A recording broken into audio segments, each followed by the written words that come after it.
मेवात के मालव गांव में ऐतिहासिक शाही जामा मस्जिद का इतिहास बेहद ही उम्दा है। मस्जिद के इतिहास के साथ साथ यहाँ देश की आज़ादी का इतिहास भी जुड़ा हुआ है।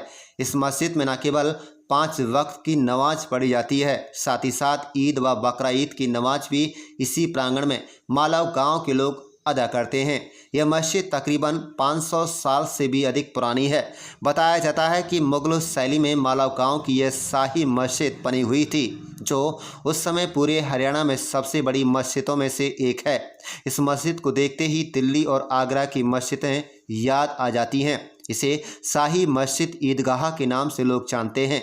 ऐसा माना जाता है कि 19वीं सदी के उत्तरार्ध में टोंक के नवाब मोहम्मद आमिर खान की मदद से यह मस्जिद बनाई गई थी। इसमें 3 बड़े कुतुब और 2 मीनारें हैं।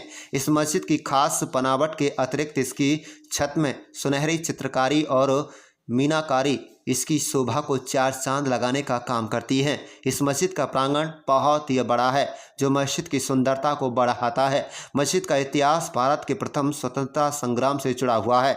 मेवात के लोग आज़ादी की लड़ाई के लिए नवाब मोहम्मद आमिर खान के समर्थक में यहीं से बैठकर अपनी योजना बनाते थे। इतिहास के अतिरिक्त निर्माण शैली राष्ट्रीय राजमार्ग रास्ते से गुजरने वाले हर व्यक्ति को अपनी ओर आकर्षित करती है। तकरीबन 99 वर्ष के हो चुके हाजी रमजान मालव ने बतलाया कि जो परिवार देश को आज़ादी के समय इस मस्जिद की देखरेख करते थे, वे यहाँ पर तांबे से बने हुए तामपात्र को अपने साथ ले गए, जिसमें इस मस्जिद का पूरा इतिहास लिखा हुआ था। हाजी रमजान मालव तामपात्र को लेने के लिए उन लोगों से मिलने पाकिस्तान भी जा पहुँचे, लेकिन उन्होंने उसे बेच दिया।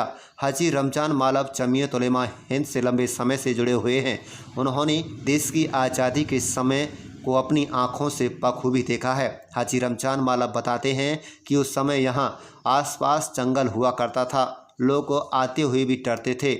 उस समय से यह मस्जिद की देखरेख करते हैं। मस्जिद उस समय वीरान थी, भवन भी दयनीय हालत में था। यह मस्जिद के साथ साथ ईदगाह भी है और एक बहुत बड़ा आलीशान इस्लामिक मदरसा भी हाजी रमजान मालव व उनके परिवार के सदस्य यहाँ चलाते हैं, जिसे जामिया इस्लामिया फैजुल उलूम शाही मस्जिद ईदगाह के नाम से जाना जाता है। तो इस मस्जिद के बारे में, जो जामा मस्जिद है, इसके बारे में आप क्या जानते हैं?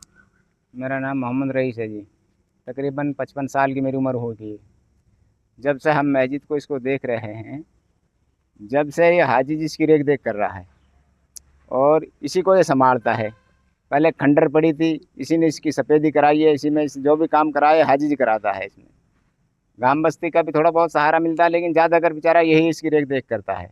जब से मैं देखता आ रहा हूँ, जब से यही संभाल रहा है इसको। और बहुत काफ़ी पुरानी मस्जिद हो चुकी है, ऐसी ना है कि कोई नई मस्जिद है। आप भी देख रहे हो, बहुत पुरानी खंड मस्जिद है। काफ़ी दिन से इसकी रेख देख कर रहे हैं। कैसा महसूस होता है कि इतनी प्राचीन मस्जिद की आपका परिवार देख रेख करता है, और क्या इसके बारे में आप जानते हैं? जी, हाजी रमजान साहब हमारा दादा जी हैं। जब पहले से सुनते आ रहे हैं, अब तक सुन रहे हैं। ये इनकी रेख देख करते हैं और जो भी कुछ कर रहे हैं यही कर रहे हैं। और गांव वालों को भी थोड़ा बहुत सहारा ज़्यादातर इनका है, जो भी कुछ है यही करते हैं, जो भी कुछ करते हैं जी। क्या इसके देखिए, ये कोई 400 साल पुरानी बताता है, कोई 500 साल पुरानी बताता है। असल नहीं है हमारे पास इसकी। बाकी ये मस्जिद हर दौर में नुमाया किरदार रहा है इस मस्जिद का। अंग्रेज़ों के दौर में भी यहाँ मशवरे हुआ करते थे, और उसके बाद में भी यहाँ, चूँकि मुझे यहाँ के बारे में पूरा पता है और मैं यहाँ का प्रेसिडेंट हूँ जमीयत उलमा का। पहले 4 ज़िलों का हुआ करता था, अब ज़िला नूह, चूँकि मैं बीमार रहता हूँ अक्सर, तो इसलिए तकसीम कर दिए ज़िले हमने। नूह अलग कर दिया और ये पलवल, फरीदाबाद वगैरह वगैरह। तो पूरी जानकारी है मुझे इसके बारे में, मस्जिद के बारे में। तो ये वीरान ही रही, वीराना दौर रहा इसका मस्जिद का।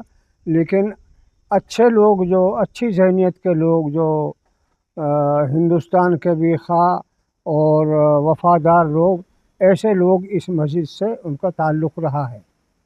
जंग आज़ादी में भी किरदार रहा है यहाँ लोगों का, और लेके रहेंगे पाकिस्तान बट के रहेगा हिंदुस्तान, उसमें भी इसमें हमने पूरा साथ अपने मुल्क का बंटवारे की मुखालफत की हमारी जमात ने, जमीयत उलमा हिंद। तो हमारा उसी से ताल्लुक़ है देवबंद से ज़्यादा। हजरत मज़ार जो है वो जी। स्थित है और आप पाकिस्तान तक इसका तामपत्र लेने के लिए गए थे, जी, क्या जी। कहेंगे इसमें? इसमें मस्जिद, ये मज़ार है, उनका नाम है शाह जाफ़र शाह। नीचे है वो छोटी सा कब्र है, 4 दीवारी है उसकी यहाँ, जहाँ ये बड़खड़ा है। और ये मज़ार है, इसका मीरा ख़ान के नाम से मशहूर है ये मस्जिद। तो उनके ये मुरीद हो गए थे, तो इनके लिए जब ये उन्होंने अपने लड़के को बहुत समझाया, लेकिन उन्होंने मुझे ना नवाबियत चाहिए, ना मुझे इमारत चाहिए, कुछ ना चाहिए, मैं तो फ़कीर आदमी हूँ, बस यहीं रहूँगा इसके साथ, फ़कीर के साथ। तब उन्होंने ये मस्जिद उनको बनवाई अपने लड़के के लिए। बहुत पुरानी इतिहास है। पाकिस्तान आप कब गए थे और पाकिस्तान किस लिए आप गए थे? पाकिस्तान हमारे भाई पाकिस्तान चले गए थे, तो मैं तो फ़ौरन पाकिस्तान बना, उसके बाद मैं फ़ौरन गया 2-3 मरतबा। अब शादी वादियों में भी गया हूँ। और वैसे भी हमारा जो खानकाही लाइन के लोग हैं, वहाँ उलमा तबका बड़े बड़े, वो उनसे मेरा बहुत गहरा ताल्लुक़ रहा है, अब तक भी है उनका। टेलीफ़ोन करना और बैत और उसका सिलसिला अब तक भी है। तो ये है। जो आपने तांबे वो जो यहाँ मियाँ रहते थे कदीम, वो पाकिस्तान चले गए, तो वो उनके पास तांबे का पत्थर था, जिसमें इसका पूरा पता किसने बनाया, किसके नाम से है, क्या है। तो वो चले गए लेकर, तो फिर हम उनसे मिले, तो उन्होंने वो तांबे का पत्थर बेच दिया, उनके पास कुछ नहीं था। तो अब इसकी कौन करता है? मस्जिद की देख रेख जो है वक्फ बोर्ड है के मातहत है ये मस्जिद, तो वो हम ही करते हैं इसकी। इमाम भी है इस वक्फ बोर्ड की तरफ से यहाँ। और इसकी 4 दीवारी है, ये 4 दीवार, इसमें ये तो खंडरात बना हुआ था, बिल्कुल खंडरात बना हुआ था, ये तो गिर जाती अब तक। फिर हमने अब से कोई 40 साल पहले भट्ट लगाया था, कंकर का चूना बनता था, वो पहले ये सीमेंट विमेंट नहीं थी, तो हमने इसकी फिर मरम्मत कराई। फिर इसमें इसका खर्चा हर्जा वो सब हम ही बर्दाश्त करते हैं। वो